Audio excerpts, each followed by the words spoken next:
yes, as mentioned, I'm Christine. I work for UNESCO on the Futures Literacy team, and I'm delighted to welcome these lovely ladies, Abril, Kelly, and Stefanie.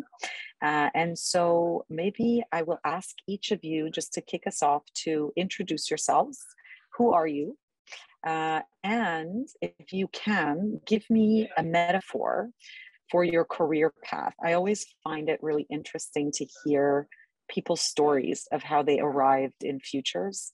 And so tell us a little bit about how you arrived in Futures, and if you can, give me a metaphor for that. So maybe I pass it to Abril to start us off. Hi, everyone. Thank you, Christine. And well, I'm Abril. I'm from Mexico City.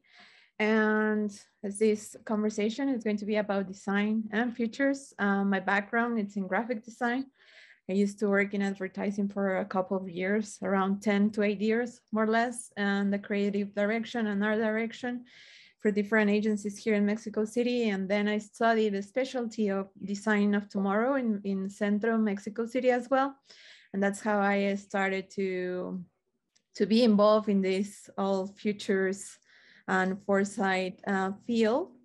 And for the past almost 2.5 years, I'll be the technical editor of the Journal of Future Studies and the part of Perspectives on the blog, the exploration for new media as well for futures. And I'm the chief pollinator of the Participatory Futures Global Swarm.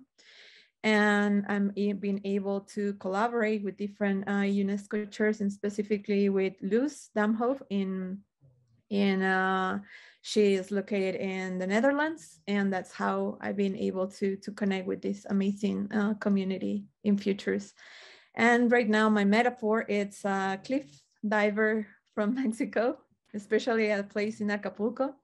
And right now I'm I'm not a pro. I kind of consider a pro in this metaphor, but I'm learning how to cliff dive and also to swim in the ocean, in the massive, vast ocean. So that would be my metaphor.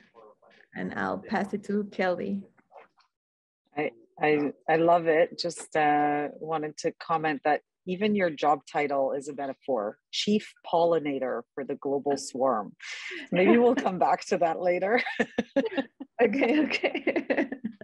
Definitely. Over to you, Kelly. Thanks, Christine. Thanks, Abril.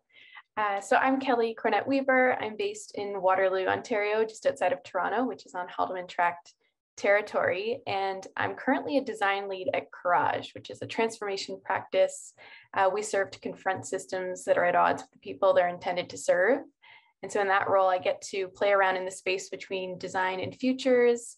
But the way that I found myself here in this role is through, I'll kind of start with a little bit of my metaphor first of spelunking.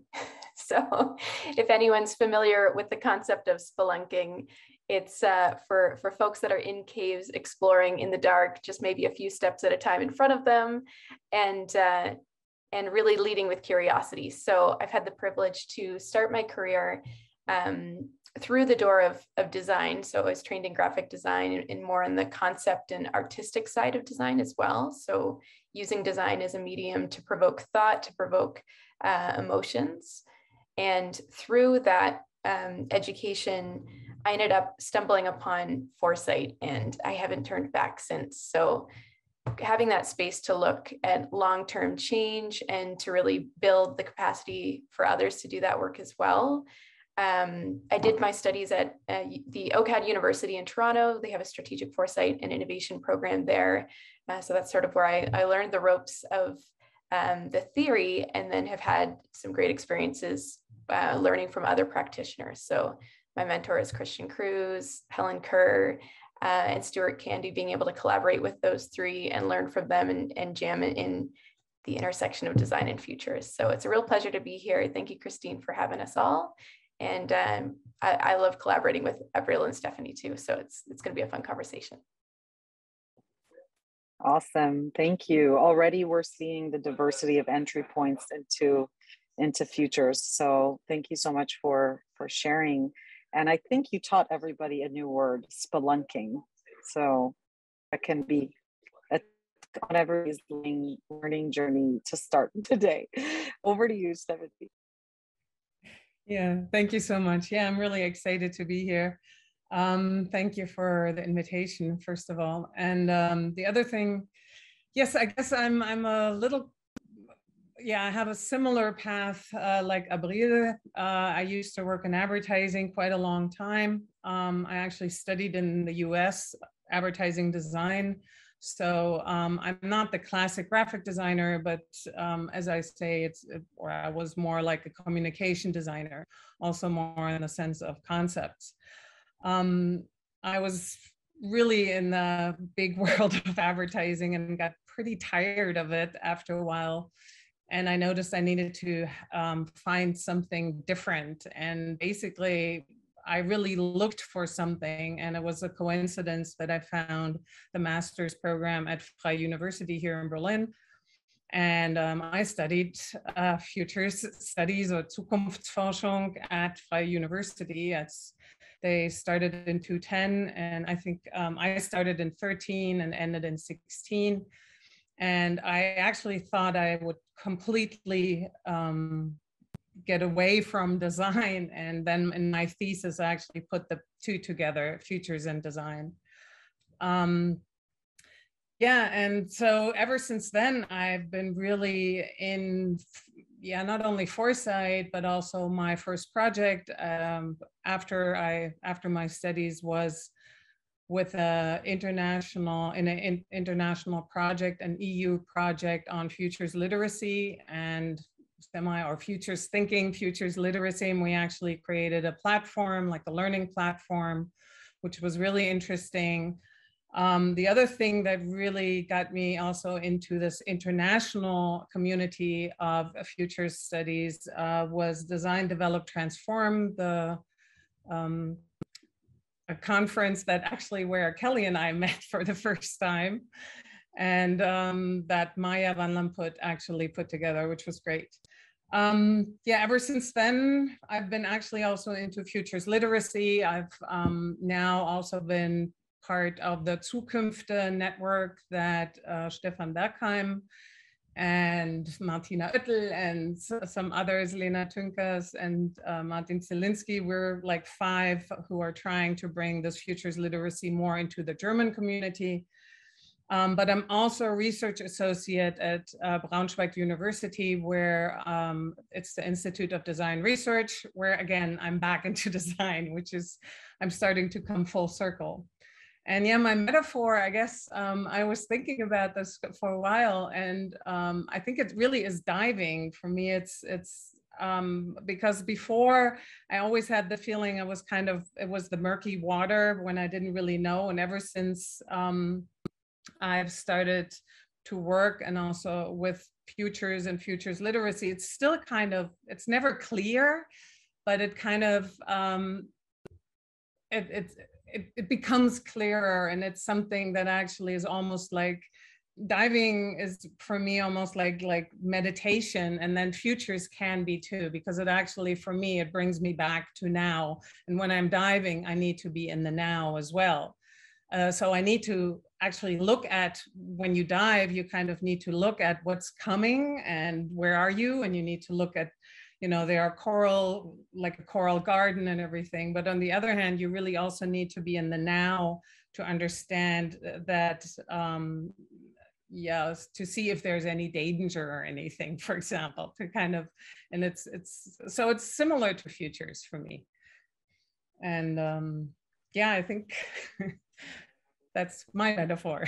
Thank you so much. Yeah, super, super interesting. And I think what I think of when you say diving is also this, obviously making the link to futures is this notion of discovery and the unknown. I suppose I have a fear of diving. I've never dived. I've never done the deep sea diving because it's a bit too scary for me. And of course, when we talk about futures, we're constantly trying to remind folks that, it is uncertain and we can't predict and we can't know. And it's almost about making that something positive experience or something exciting, an asset, instead of something that we are. Thank you so much for sharing, and clearly an abundance of experience that we're going to hear about as we dive in. So I think what might be on some folks' minds, and actually for all of the attendees, please do share your kind of connection to futures. I'd love to know, are you new to futures? Are you experienced with futures? Are you skeptical of futures? Maybe, where are you at when it comes to futures, and how do you feel about it? So do type that in the chat. But just to start, I'd love to just set a bit of context, because we're talking about a lot of different terms.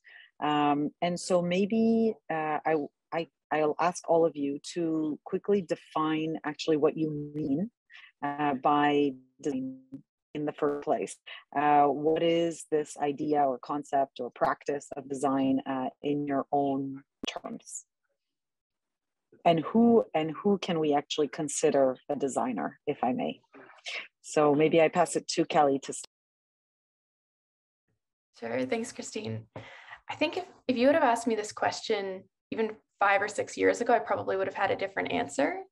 But as my learning journey is growing and I'm exposed to different ways of approaching design, I think I take a pretty generative lens of considering where my training might have been in a more classical, constrained, expertise-driven graphic design, where there's certain set rules that we're following and there's certain aesthetics that we're aiming towards, which, there's problematic aspects behind that too. I think over time, I've gotten to be more generative and participatory and thinking about the role of bringing others in, whether that's shaping the response to a foresight program in terms of how we're designing a strategy, or even bringing people in early on to shape the design of the process and experience itself. So to answer your question, I think many of us can consider ourselves designers if we're playing an active role in shaping what could be for the future. Thank you. Interesting. Stefanie? Sure. Yeah, I think that's one thing, but I also feel design for me is more of a process. It's not just the shaping, not only the result, but it's actually an entire process. And I think designers, for me, have a very inquisitive mind. We sometimes ask the questions that nobody wants to answer. So I think for me, that's real imminent in design, that it's also about shaping dialogues that can actually create change. So I think, yes, there are many designers who might not be your trained designers in the sense of creating artifacts or, whatever in that sense, but it's more of a shaping of, like I said, dialogue, but also the transformation, shaping transformation. Really interesting.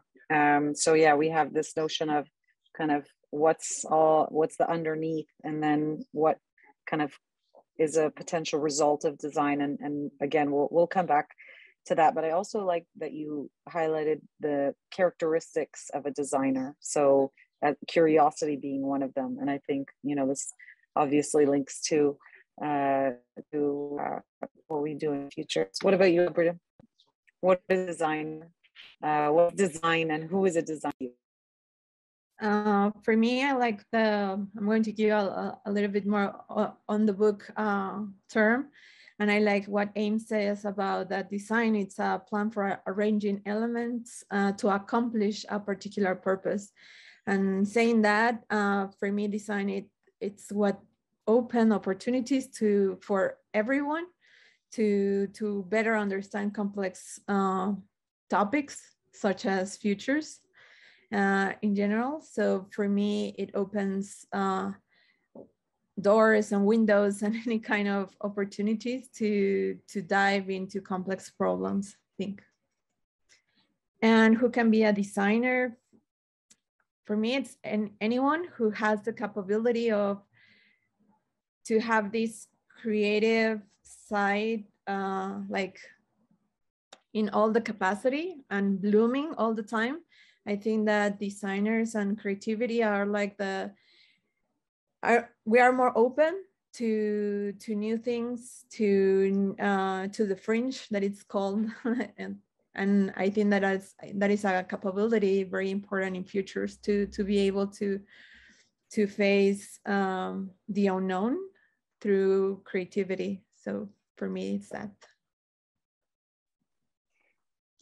Thanks. Thank you. That is a perfect transition, because my next question was really about capability, but the idea about creativity as a capability, sometimes, it's often we bucket ourselves and we say, oh, I'm not a creative person, I'm not this. So, but what I'm hearing from you is that this notion of being designer, it's a skill which can be developed and can be practiced, and therefore potentially available to everyone. So speaking of capability, of course, we want to bring in this idea of futures literacy, and we often talk about futures literacy as a capability-based approach, and being futures literate is a skill, is a competency that we can gain, we can use, we can practice.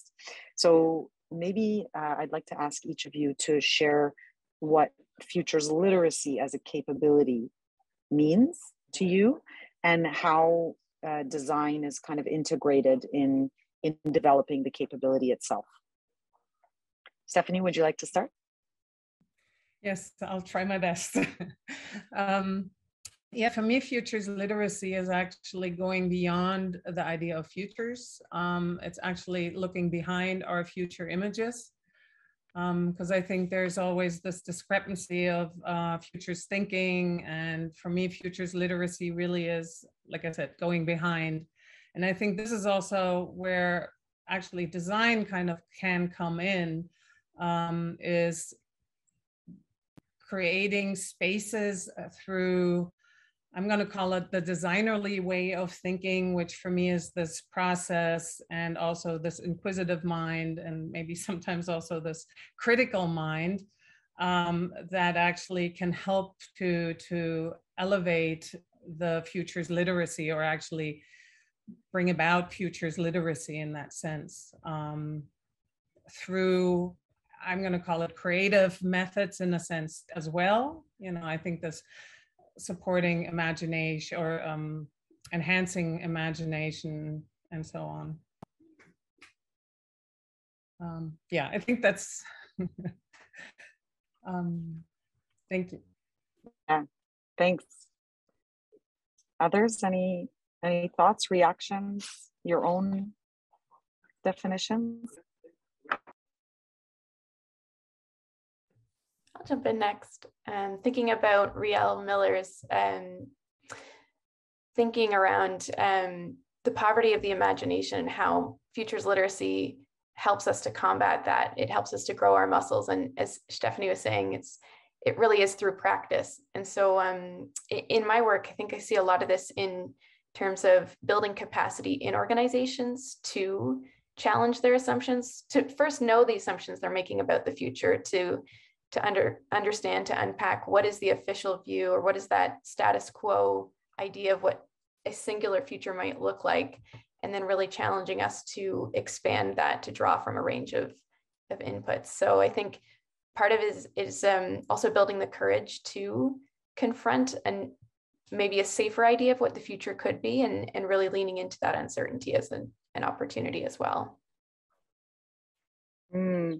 You mentioned something really interesting as an institutional capacity. So when you think about futures literacy, do you see a difference between institutional capacity versus an individual capability, for example? Are they one and the same? Can you maybe share a little bit about your thoughts on that? Oh, that's a great question, Christine. I feel like they're related, but there's nuance between the two of them, and I don't know I'd be able to spell it out. But in thinking about how part of it is in the legacy knowledge that lives in a system. And so when people are shifting in and out of different roles and different departments, there is an institutional capacity building that's taking place there. And there's a lot of effort that's required to build that capacity so that it doesn't leave with folks as they shift and grow. But the futures literacy piece is so fundamental to any individual, regardless of what role, what organization that they're in, that it feels sort of transcendent of individual organizations to more our collective capacity to imagine possible futures. Just my 2 cents. Any others? Feel free to jump in. I can jump in. Taking Sylvan's comment, for me, I always ask my students about if they know something that is not design, and their answer mostly all the time is that they don't know anything that is not design. From there, from the capability of future literacy, I think that it's very, very important to be conscious of the images that we are creating, because first we imagine and then we create, and that it's from Jim Dator law that we create our tools and then they create us or shape us. So from there, where our responsibility of our imagination and the design that we are doing for the future. And I think that that's very important in all levels to democratize the thinking and the capability, and to imagine that it's something more beyond what we know, and that we can construct different futures for different contexts, and not having futures as a privilege, but as something that it belongs to everyone. Yeah, you mentioned something that I find super important, which is we're not always conscious of where our images of the future come from. And this is, I think, in futures literacy, what we try to reveal is the way in which we anticipate where do those images come from, and how can we actually design processes to help with that revelation, not just the revelation, but then the almost realization from the people that are engaging with that process themselves. So there's a lot about that we talk about, of course, is how and why we anticipate obviously influence, our decision making, our actions. It influences the present, and of course influences the future. So thank you very much. My next question is to Stefanie, and I see a comment from Sylvain who talks about design and futures being completely different things, but when combined, it could be a beautiful thing.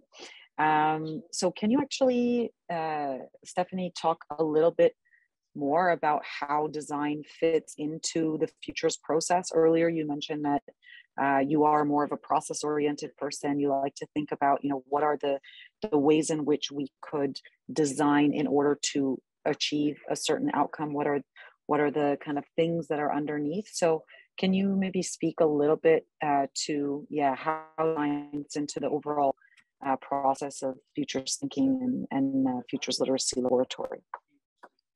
Yes, thank you. Yeah, for me, that's a super interesting question, and also idea behind, because for me, I'm working with, it's called the generic design process by UNAS, which basically is based on analysis, projection, and synthesis, and it's kind of a iterative process. And in my work, what I've done is I put the futures, or this was more from futures studies, the different types of futures that we have, the preferred futures or desired futures, and the probable futures are different phases for me in the sense. So for example, analysis for me is very much also, even in the process, even in a futures literacy lab, can almost be seen in the phase one, where you're kind of analyzing what future images you have, So, and in the design process, the next step is the projection.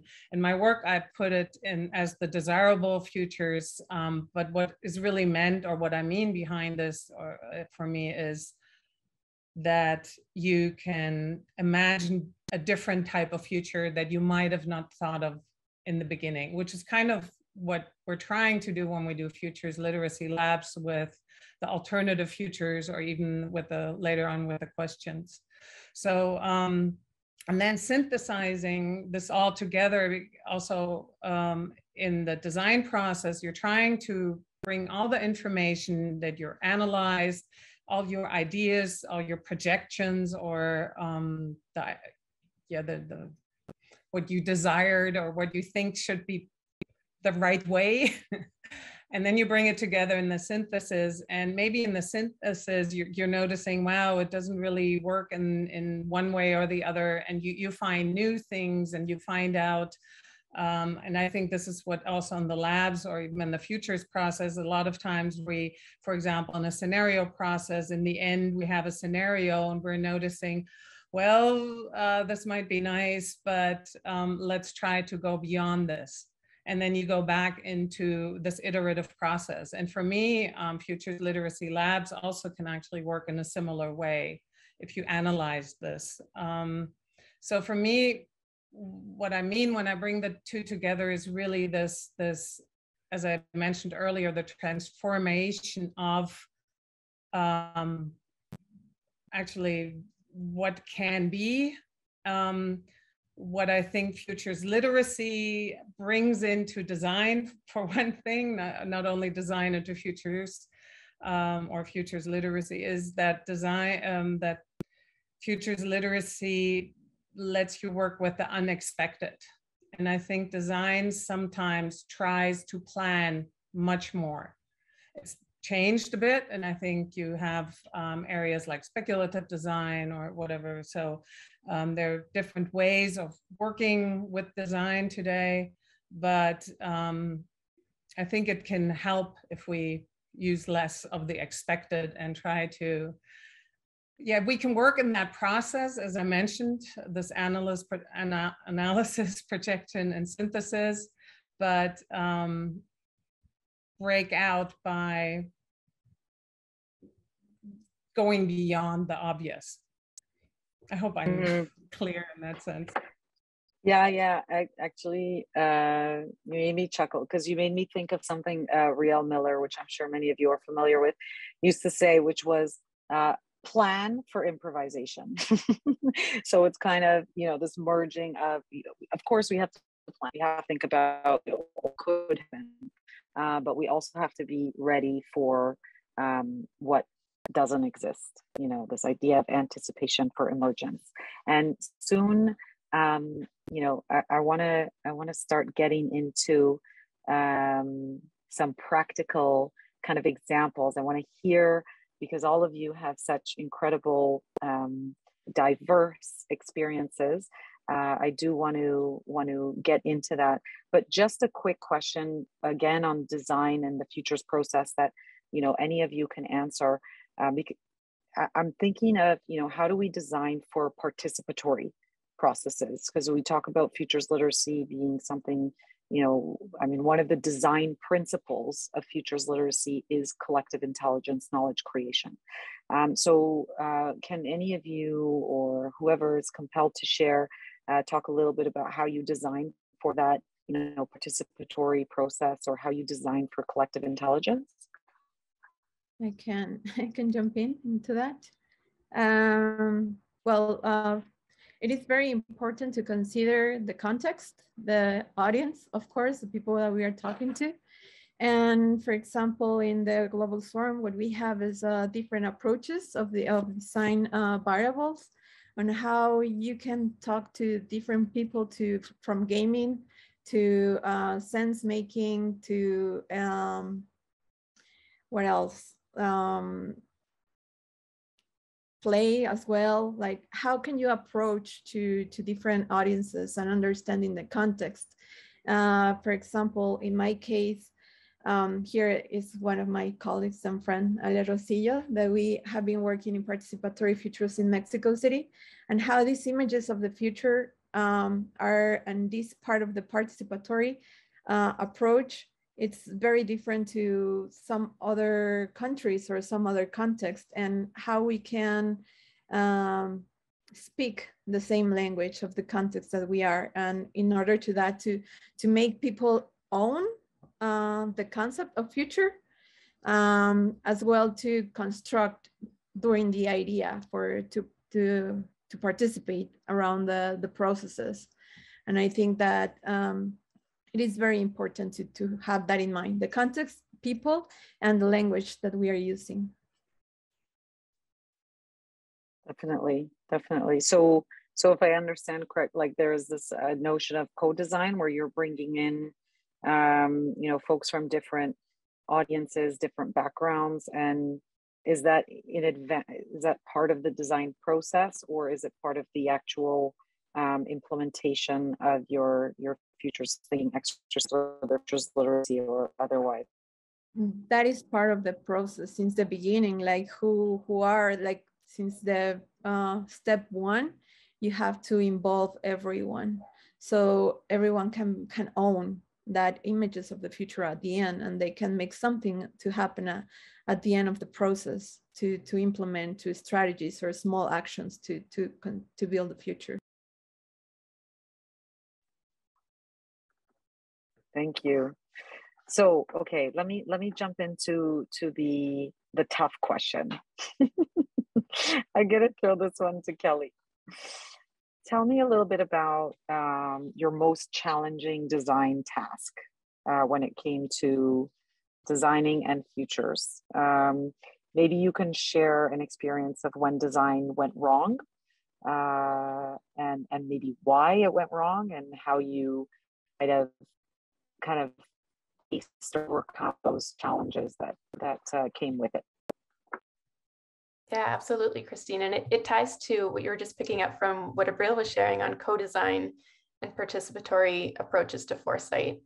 So in my practice, I found that in the cases where we've had a chance as subject matter experts to come in and to research and analyze and gather signals of change, and when that exercise is done in a bit of an isolated or siloed way, whereas a consultant comes in, maybe parachutes in, does a work project, and then parachutes out, it can be really hard for both the results to be as relevant and to really stick with the setting. And I think what Abril was sharing was spot on in terms of context matters so much. So bringing people in earlier on, I think over the years, I've shifted to a much more participatory approach just by nature of ensuring that the process is meaningful for the folks that are engaged in it, and that the results are meaningful as well. So I think one of the challenges is a report that ends up sitting on a shelf because it didn't get a chance to have that participatory development. So there's an axiom in the co-design world that we draw from a lot at Courage, that people own what they design and love what they create. So that piece of ownership that Abril and Stefanie were talking about, I think that's something that's come out for me, but it's also in the world of experiential futures. So for folks that might be familiar with that world, and for others that are new to it, Stuart Candy and Jake Dunnigan have done some leading work. And of course, there are dozens and dozens of practitioners that are all about taking these ideas, these abstract images of the future, and making them tangible, feelable, thinkable through multisensory experiences. So I have had a chance to bring that into my practice and found that it's been really transformational for folks to really step into a physical room that embodies that future scenario. They can start to really analyze it and interpret what it would mean for them. They can pick up artifacts of that future that really help to drive it home for them. They can imagine what a person's day in the life in that future scenario would look like. And so an insight for me in terms of process is that giving folks exposure to a much more experiential view of the future through those designed experiences can be a really helpful way to not only support, I think, the organization's path and again, this applied sense of futures literacy, But also on the individual side, it can be confronting to imagine how the future can be different from today. So giving that space for folks to experiment, to simulate before any real possible changes are taking place. Nice. Yeah, I think couple of things come up for me, but obviously designing for context is probably the golden rule. We can't take one design that we did for let's say a bank and then apply it to a community organization. Of course, when we think about the future, it is a very personal thing and it's an emotional thing, as you just described. So taking those, what are the values, what are the things that are important to the folks that are participating in the process into consideration in the design, I imagine. If not, then could lead to a big design problem. You also mentioned or you placed a lot of importance, which I completely understand, on this experiential aspect. So do you believe that it's harder to achieve the outputs of a design or a futures thinking process virtually? I think all of us on the call are probably still searching for ways in which we can get to that magic that happens when people are in a room, and the spontaneity that happens and the unexpected that might come up. So do you find that it is almost a requirement to have that physical, tangible experience, or are there ways in which that can be substituted, let's say online? And maybe you can share an example of how you achieved that in the past in a good way. Yeah, absolutely, Christine. It's definitely different virtual than in person, and having that shared experience is a lot different. Like, I'm sure we can all, as facilitators, when you have that energy in the room, when folks are together, it's different online. But there are some really interesting experiments that have been conducted over the last few years in terms of creating artifacts from the future physically and mailing them out to participants. That's something that Stuart Candy and his work at Carnegie Mellon, they've been doing some really innovative approaches with, designing with the constraint of the pandemic and folks being connected virtually, but not together in person. So part of it is in different scales of interventions. There also have been some really interesting online experiential futures experiments. And if folks on the webinar can think of any examples, I'm drawing a blank here, but there was one where alternative futures, I think it might have actually been through Facebook. It was a media related future scenario where it was experiential, but through a digital platform. So there are some different experiments that are taking place. I think it's really ripe for innovation, though, in thinking about how we can continue to also democratize images of the future if we're wanting to make those more thinkable and feelable. I think also recognizing the power of films in making those images of the future much more visceral. So there's more work to be done for sure. Indeed. Well, speaking of challenges, I don't know if Abril or Stefanie want to share maybe an experience where they faced a bit of a design challenge or something went wrong. Funny story, perhaps, or not so funny story, if anything comes to mind. For me, it's the language barrier. For example, there are different terms regarding futures and foresight, terms that are not able to be translated per se in Spanish. So sometimes that creates like a first barrier. And how do you find those kind of new terms or something that can encapsulate the whole meaning of futures and future literacy? For example, in Spanish, if you translate it, it turns into something negative for some people, because it's like you're trying to convince them that they are not knowledgeable. So, and it turns out like, oh, why you're telling me that I'm not knowledgeable? So those kind of things are complicated, and also how you translate it to a simple language, I think, for everyone to understand and to democratize the future thinking, or to be aware of future thinking. And besides that going wrong, and that it's a challenge into translating into Spanish, also how we see the future. For example, there, in a colloquial language in Spanish, we have ahorita, that it's like, okay, yes, in a moment, that is the translation in English, but ahorita, it could be from now to 5 minutes in the future, or to years. You don't know exactly what is the time constraint for that word.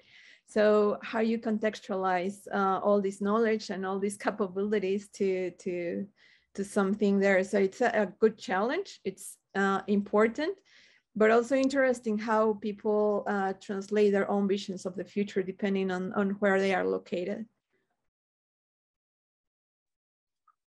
Yeah, that's really interesting. I mean, there's the language, and then of course, you know, where we all kind of come from, and it's challenging, of course, because again, you know, futures thinking, futures processes require, you know, a safe space, and that we have to design for that safe space as well. So if that safe space is ever confronted, or there's conflict, in one sense, it's an opportunity for those who are participating, I suppose, because it, you know, we talk about this kind of negotiating meaning. Well, how can we flex our curiosity muscle? How can we ask more questions, be more open? But again, I think you know, goes back to this idea of designing for context. I'm seeing a lot of great things in the chat, so just wanted to let everybody know that we will come back to everything you are saying in there. I think Stefanie, you wanted to jump in? Yeah, because you wanted to have some more challenges, maybe. Or would you like, because right now I'm also working with engineers in my project, which is really interesting, because I think in futures, even though there's a lot of, there's discussions and also words, and I totally hear you, I believe in German it's the same, you know, when you say Zukunft in German, people, it's like, no, it's Zukunft, it's the one, it's future, it's not futures. And, you know, and also working with engineers right now is really interesting. Engineers have not switched their profession or their discipline. They're very structured. And what we've noticed in our project, we're trying to actually work and find out their future image, or their images of the future, that to work with those and also create some different types of scenarios. But they only want to tell us when they're done. So it's kind of like, okay, we have the project and we're working on this. No, we can't tell you anything beforehand or what we're thinking, because we need to wait until the results are there. So it's kind of like, no, we'd like to know more about the process. And it's very, very hard to work with that. And that's been really a huge challenge to design the process in general, but even also for us to, for example, we also trying to visualize some aspects of this whole process. And it's really, we're still in the middle of everything. Yeah, it's interesting, because I believe that, or from my experience as well in running labs and with different groups, either, you know, different stakeholders, whether it's community organizations or private sector, et cetera, there are certainly ways of thinking that it's just hard to break out of. But what I find is for sure is that even though they might be one, you know, group of people, they're all engineers, they all have a different point of entry. They all have different experiences. And maybe, I mean, I certainly don't have the answer. That's going to be a process for you, but maybe it's about going further, going beyond, and tapping into, you know, their identity, their, you know, who they are as individuals, that can start to showcase some vulnerability, perhaps. I don't know, but that's what's come from me. So, okay, so we talked a little bit about challenges. I would love to hear some like favorite stories, favorite experiences. What is you know, what is your favorite design moment or experience or success story? I leave it to any of you to answer.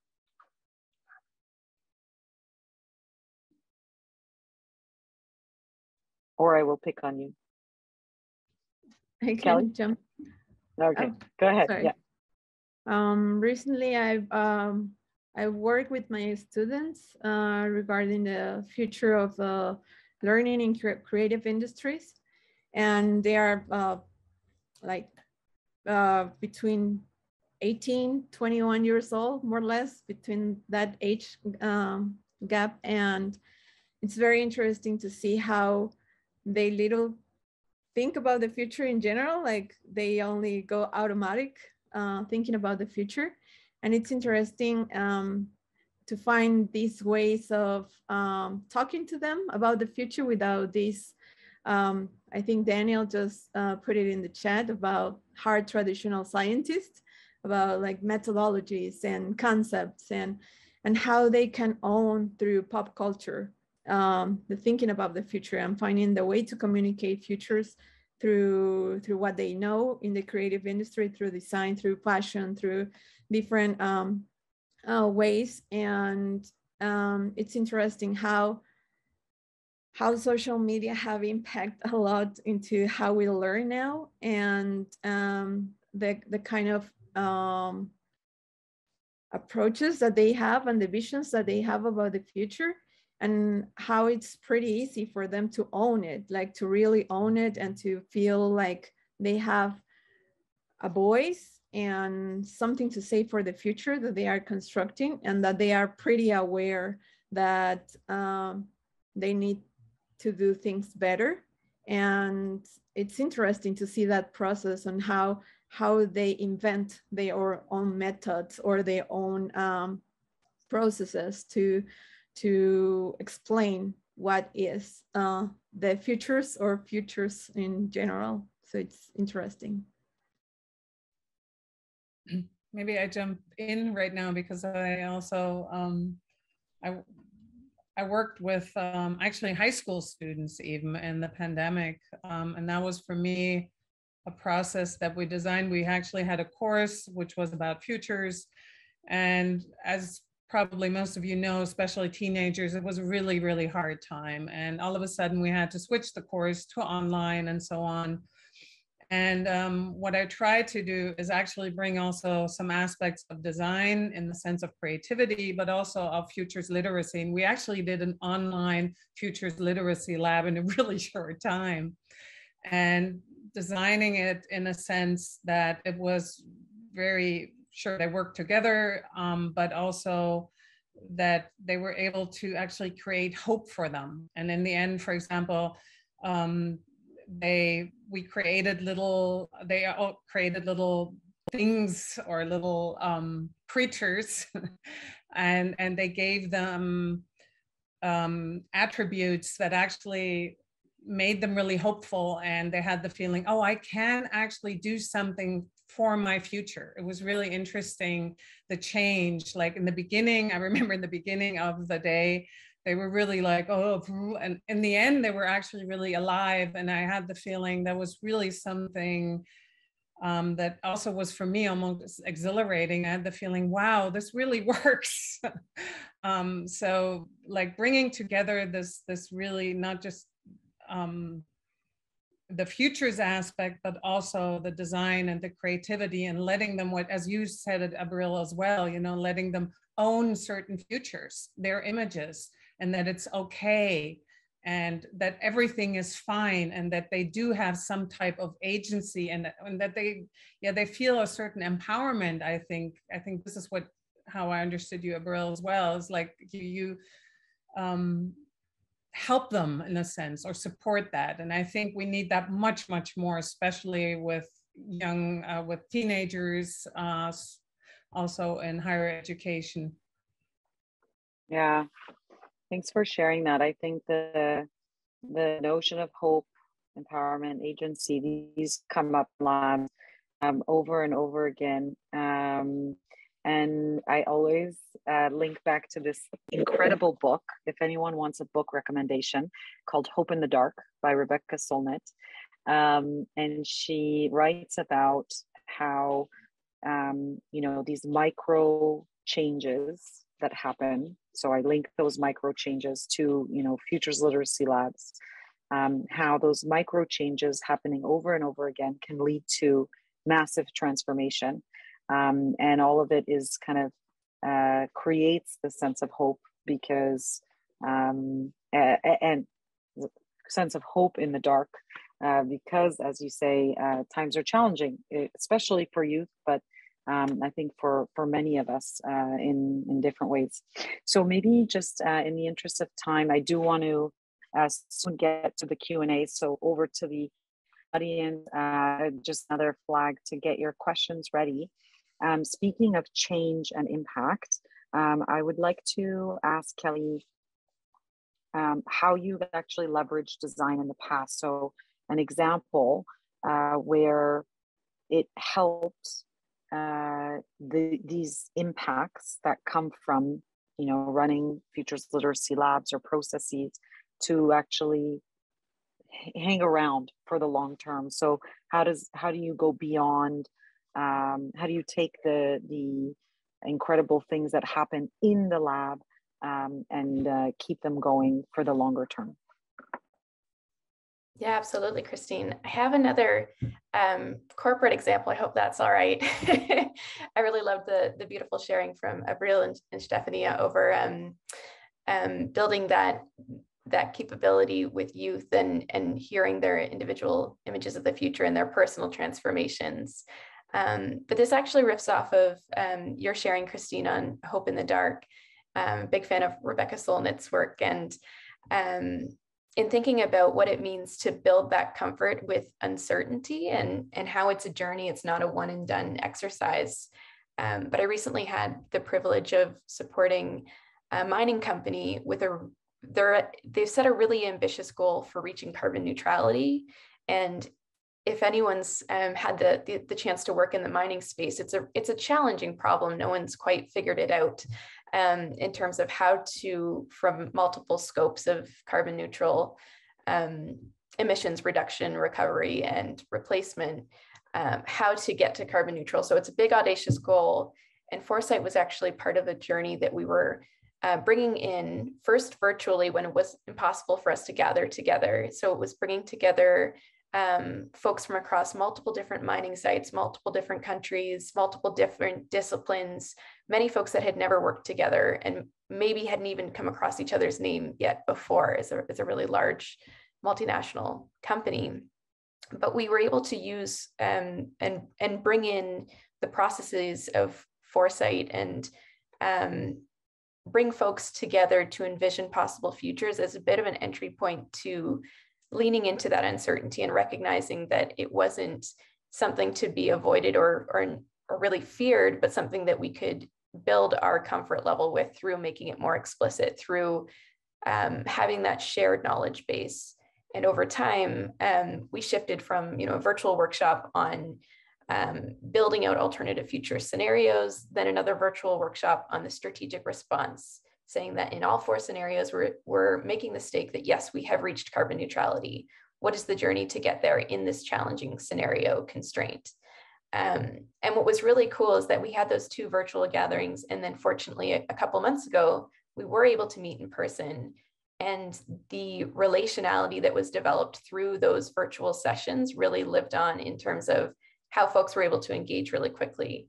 So the scenario work was brought forward as a way to highlight you know, we each took a scenario from the future and wrote ourselves a letter from that viewpoint of we've made it, we've reached that future state. How do we do it? What do we draw from? What skills and experience do we need?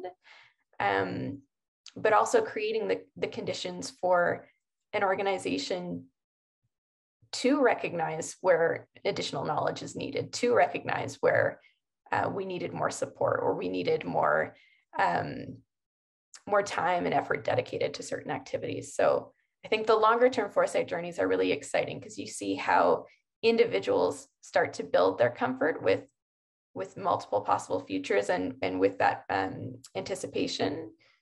But it's definitely something where design is useful as a tool to bring people in that really collaborative participatory sense, but also as a way to communicate the outputs of, we did this thing, here are the scenarios we developed together.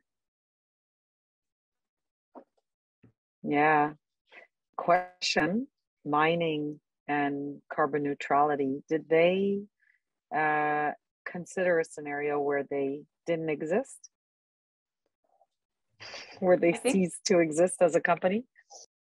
It definitely was on the table. It was discussed. I think in terms of their ability to really go there, we weren't there yet. But it's a great question, Christine. I think that's where you get to the really, you know, Jim Dator's second law, is it?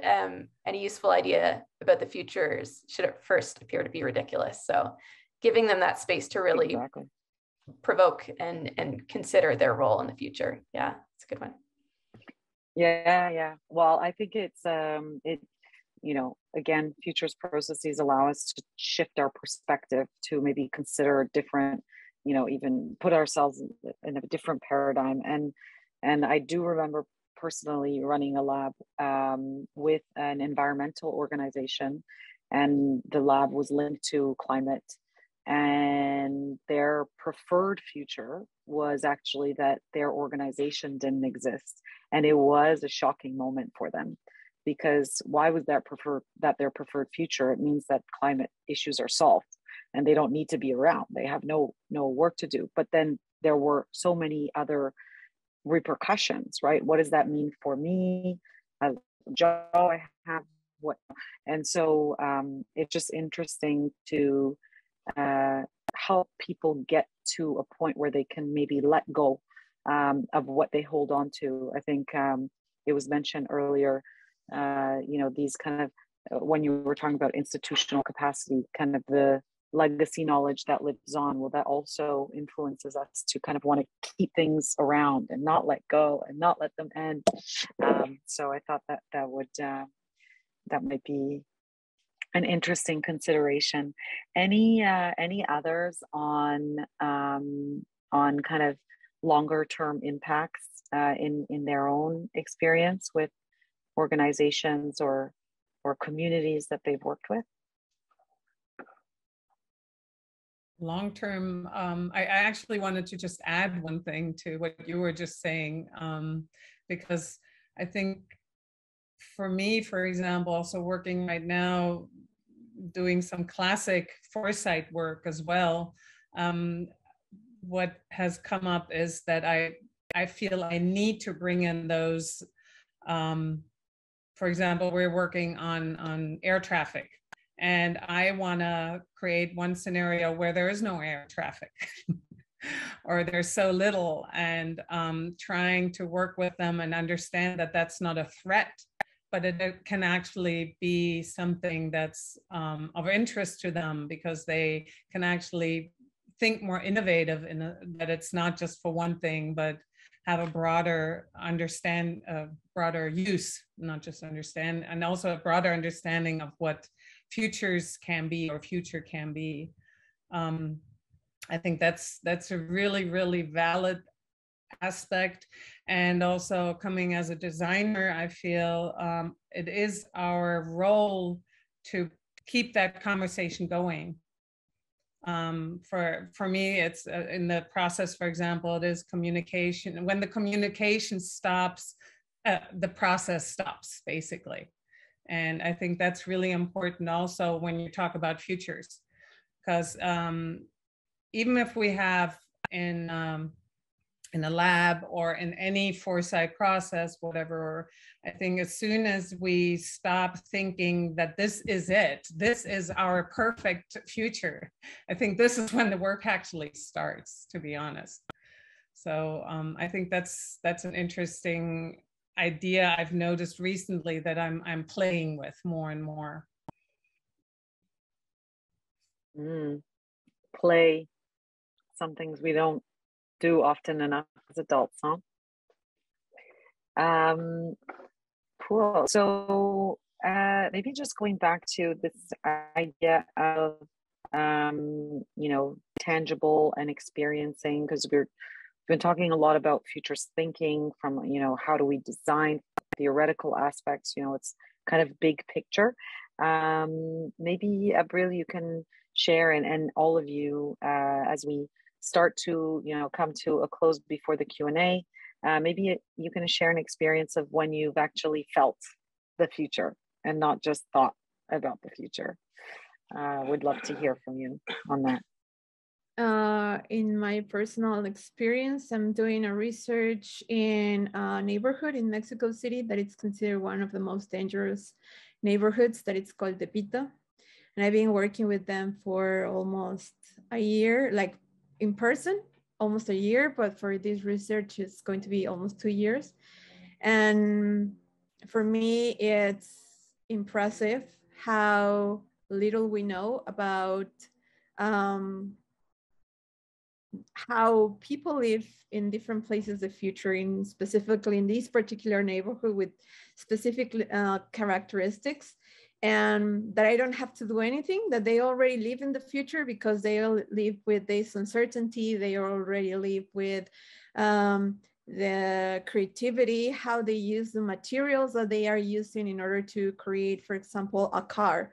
You can see things that are there constructed with their own hands, with scraps from different automobiles, and how they can build a car, and how they manage to have different collecting systems specifically in I'm talking about waste in here and specifically. And it's like, for me, it's like entering in a sub-world of the future. Like if I enter to a gate of the future and everything is tangible there, like the way they communicate, the way that they do community, the way that they use their resources in order to sustain and to resist to what it should be the sustainable goals, and how they have been resistant to colonialism and to other things, and all those things that we question during futures and foresight. And it's interesting how I don't have, as a professional or as a practitioner, how I don't have to do anything, but they already have their own answers. And it's interesting to feel that kind of future, to feel how the things can be in the future, and it's supposed to be the present. So for me, it's that, I think. Really, it sounds like a really interesting project. I would love to talk to you more about this, but it does bring up the idea, like even designing for creativity, as we were discussing before, like how can we help, how can we help be more creative or be more imaginative? And I think sometimes, as you are describing, Abril, it's about, creating constraints, like where can we limit ourselves in order to find, a novel solution or an alternative to play with. So sounds really interesting. Any others on feeling the future?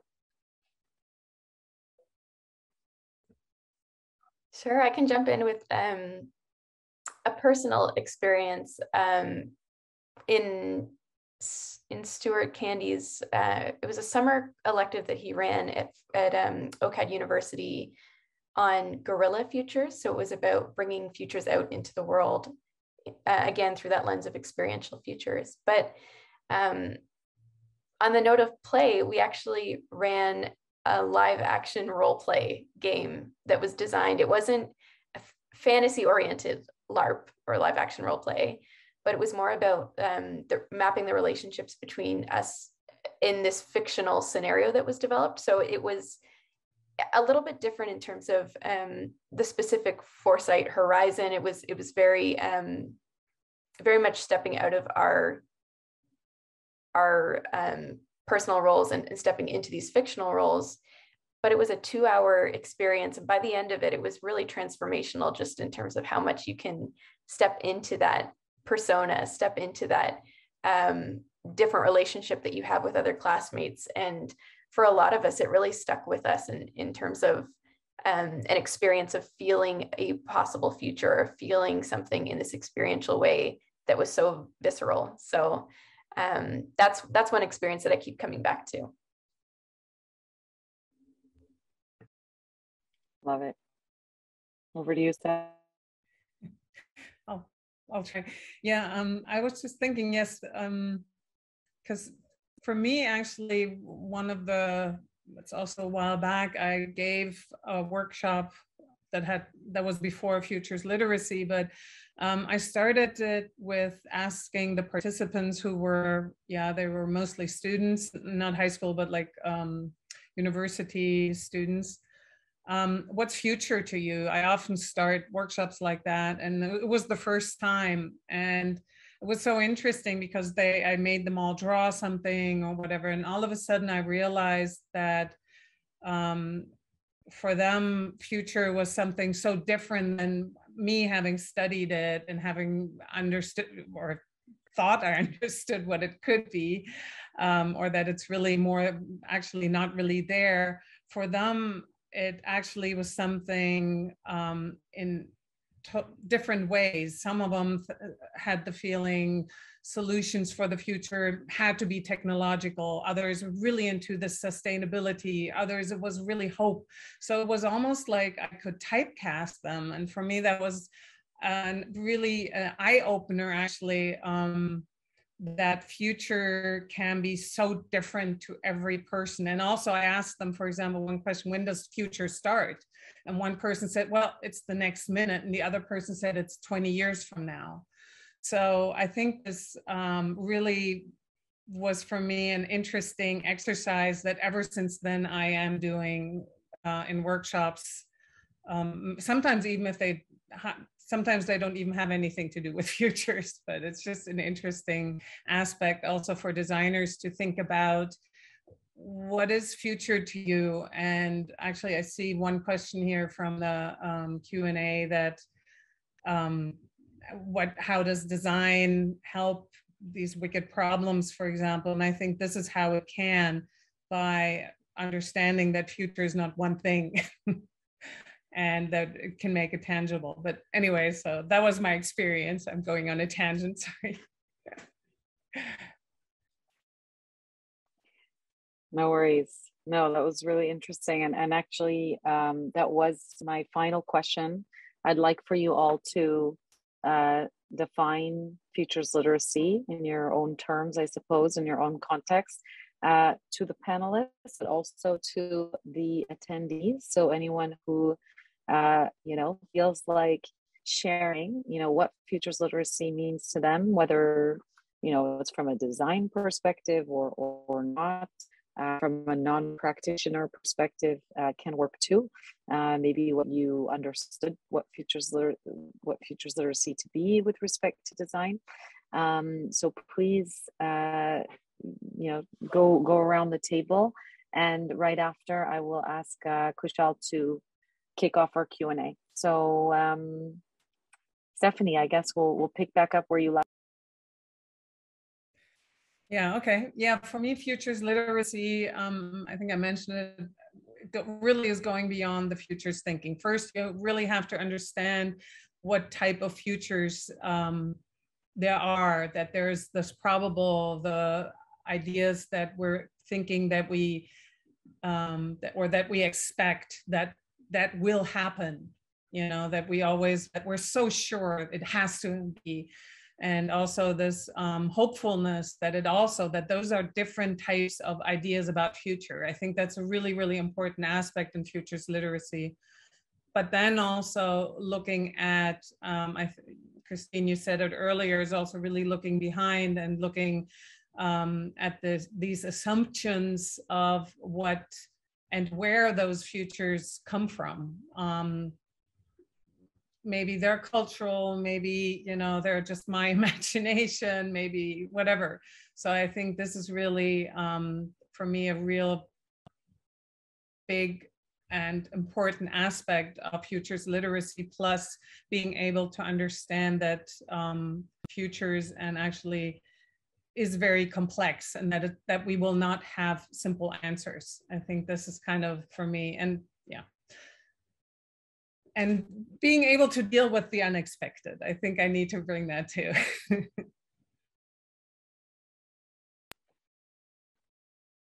Thanks.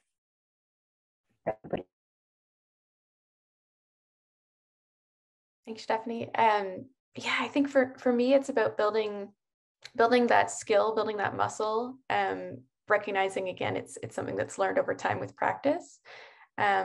But the three key things that come to mind for me are comfort with ambiguity and uncertainty. So growing our ability to sit in that really uncomfortable space, but also to pluralize those images of the future, to make more of those available and to be considered, to be assessed, to be evaluated. And then I think the third piece is on the value side of things, partially on those preferred futures, but also, you mentioned this earlier, Christine, on agency. It's what role do we have in shaping the futures that we want, and what choices can we make today that point towards better possible futures for a variety of people, and really thinking about that from a democratized futures perspective too. Thank you. Last but not least, Abril. For me, it's our individual capability to reframe our images of the future in order to construct a more collective future. I think that it's the first step to construct a more collective, a more participatory future.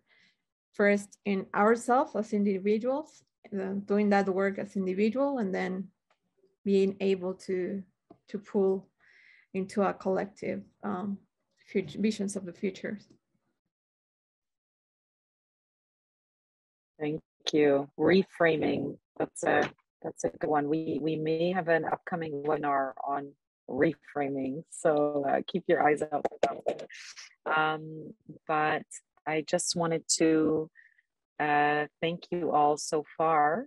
That was super rich and really interesting to hear. I think we have a bunch of questions, so maybe I pass it back to Kushal to kick us off for the Q&A. And once again, please feel free to type in the chat if you have not already, to all the attendees.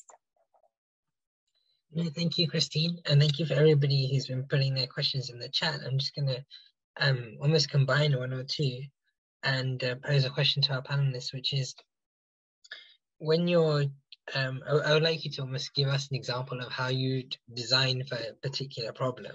And that problem is of your own choice, whether that be things that you've discussed already, a climate crisis, or some other issue that you can think about. Because we have questions here in the chat where people are asking, how do you prevent the colonization of the future? How do you engage with your own positionality, your own assumptions when you're designing for something? So I was wondering if you could each speak to that.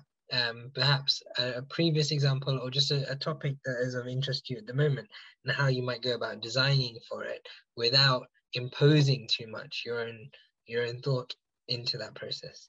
So maybe we turn it to Kelly first. Sure, this is a great question, Kushal, and something that I've been sitting with in my learning for a while. I know I'm just on the tip of the iceberg here, but I think in terms of thinking of the climate crisis or big wicked problems like that, where full-scale collaboration is so important. I really look to Abril, your work in scaling participatory foresight. I think bringing more voices in. If I think about the lens of collaboration I'm often working in, it's in the range of maybe up to 50 participants. But I think for these really challenging spaces, there's a need to bring a broader group in with the requisite variety and diversity needed to tackle the problem ahead of us. But also in terms of shaping the process, there's been a lot of work on decolonizing foresight and decolonizing the tools, the methods, recognizing where those methods come from. Often it's in academic settings that serve certain purposes, or in corporate settings that serve certain purposes. So being much more intentional from the get-go and designing with that inclusive framework in mind up front. Great question, though. Yeah, no, it is a great question. So thank you to those who framed that. I think Max just framed that for us. Passing over to Stefanie for your thoughts on that. Yeah, I think I can actually, I feel that Kelly already said quite, I can join you in that. Or what I also feel is that to give others a voice as well, I think, and I think design can actually make the invisible visible. And I think this is where this would be one thing that I'm actually on my learning journey, I'm trying to actually get into that more. And through that, I think having more voices and more participatory aspects in shaping. I think this is where we need to be, where we have to go, even though it might take longer. I mean, a participatory process always is longer, and we do have to understand that. I mean, coming to climate crisis and everything, we do need to obviously find solutions, some of them faster, but maybe we have to also rethink and not only think about how to stop it, but also how to deal with it. What does this mean? Where do people live? How do people live? And I think this is where our work starts, especially as designers and futurists together, that it's not just it's all going to be totally different, but let's also look at worst case scenarios and see what we can make of it.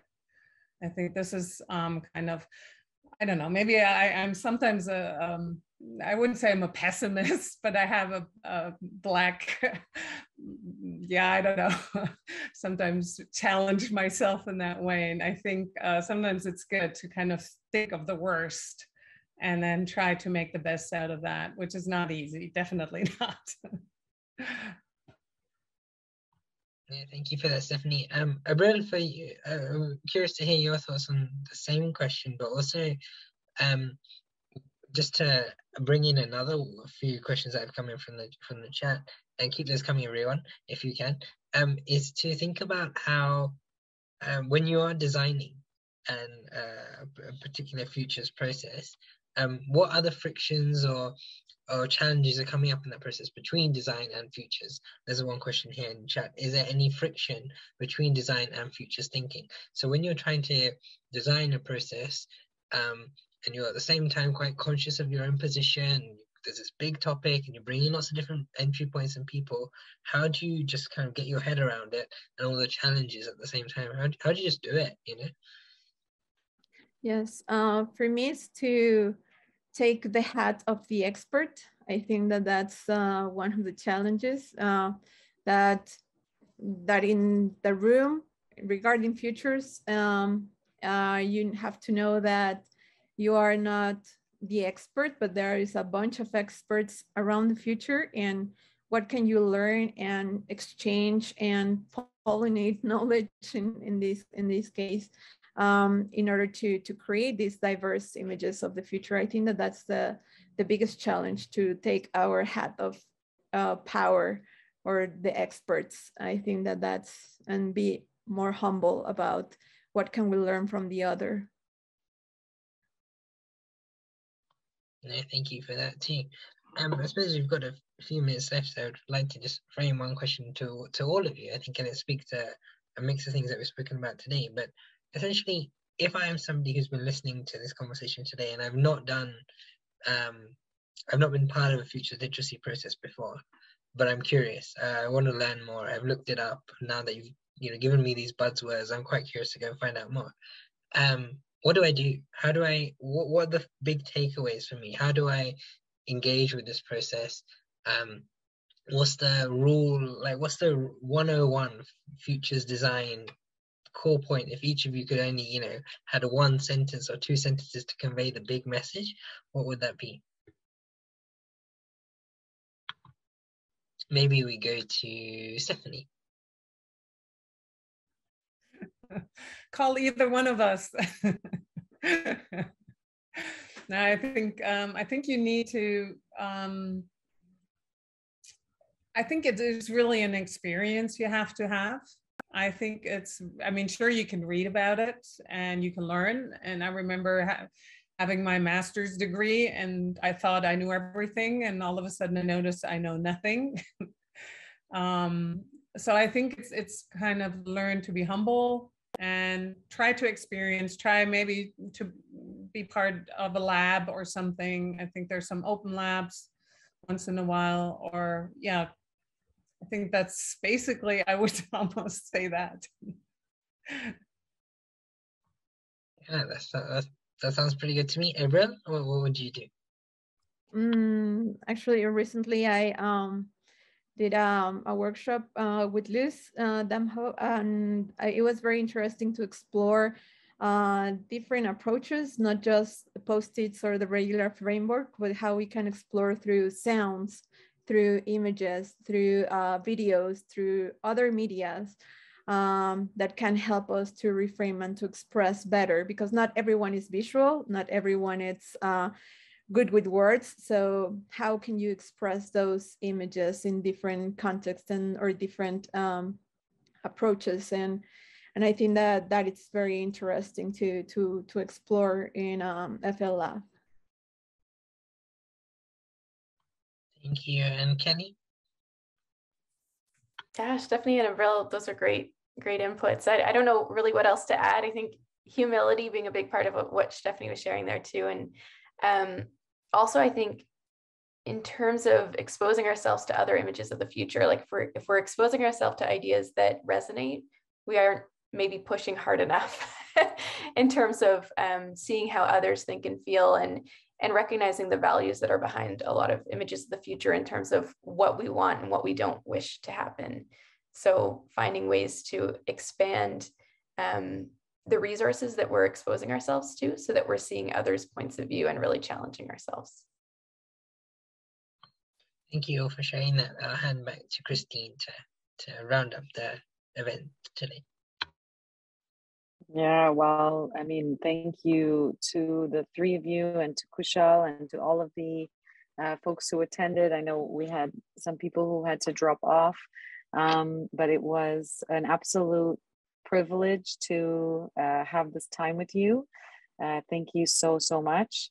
Any final words? It's your show, so I pass it over to any of you to do final words. But from our end, we will have some more Transforming the Future webinars on various topics. As I mentioned, our next one might be on reframe, so keep your eye out. But last words over to our panelists. Over to you.